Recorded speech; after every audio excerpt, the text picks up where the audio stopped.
Julie est plutôt une fille de bonne composition, souriante, ouverte au dialogue et tolérante.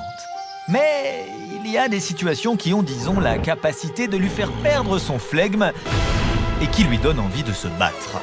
C'est le cas de l'accord dit compétitivité des entreprises et sécurisation de l'emploi, un accord conclu mi-janvier entre le patronat et 3 syndicats et qui doit bientôt faire l'objet d'une loi. Avancées majeures ont raconté les signataires, accords gagnant-gagnant ont repris certains médias crédules. Pour FO, le résultat est au contraire très déséquilibré en défaveur des salariés. En clair, mesure phare, les patrons ont obtenu qu'en cas de graves difficultés, les salaires et le temps de travail puissent baisser pendant 2 ans. La mesure, nous dit-on, doit permettre de sauver l'emploi, le temps que le carnet de commandes reparte.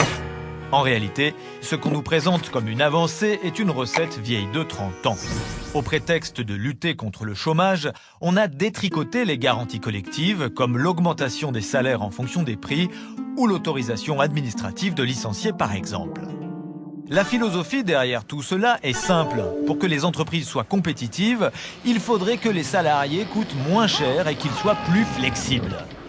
Sauf que depuis 30 ans, ça ne marche pas.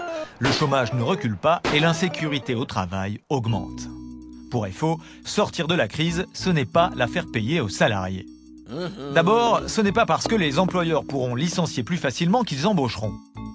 Ensuite, pour créer de l'emploi, il faut de l'activité économique, donc des investissements, de la consommation, des emplois stables et des salaires en hausse. Mais revenons à quelques détails de cet accord qui montrent qu'au final, les salariés sont largement perdants.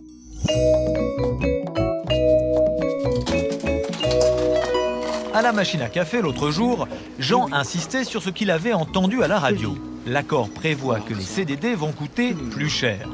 Moins de contrats courts et incertains, voilà plutôt une bonne nouvelle.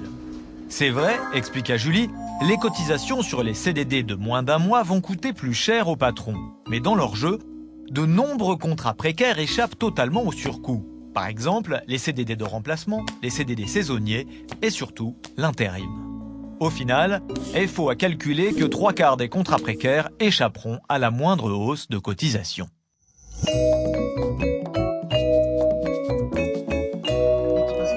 Le lendemain, c'est Leïla qui trouvait que tout de même, cet accord compétitivité-emploi devrait limiter le temps partiel non choisi. Sa cousine caissière, par exemple, est employée 20 heures par semaine. Alors, des heures en plus, ça serait bon à prendre, non? François et Julie lui expliquèrent la réalité. L'accord prévoit certes qu'aucun contrat ne pourra dorénavant faire moins de 24 heures par semaine, mais il ne changera rien au contrat existant. Exit les heures en plus si l'employeur n'accepte pas. Pour les nouveaux embauchés, une demande écrite et motivée du salarié suffira à l'employeur pour proposer un temps partiel de moins de 24 heures. Quand on a besoin à tout prix d'un emploi, la demande motivée et signée en question risque fort d'être dictée par le patron. Bref, là encore, les apparentes avancées sont battues en brèche dans les petites lignes de l'accord.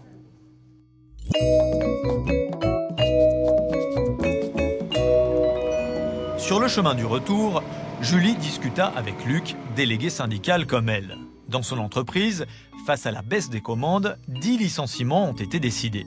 Si l'accord passe, la direction pourra choisir qui doit partir sur le nouveau critère plutôt flou de compétence. Jusqu'à maintenant, des critères objectifs existaient pour protéger par exemple ceux qui ont la charge d'une famille ou les plus anciens, qui sont d'ailleurs aussi compétents que les autres.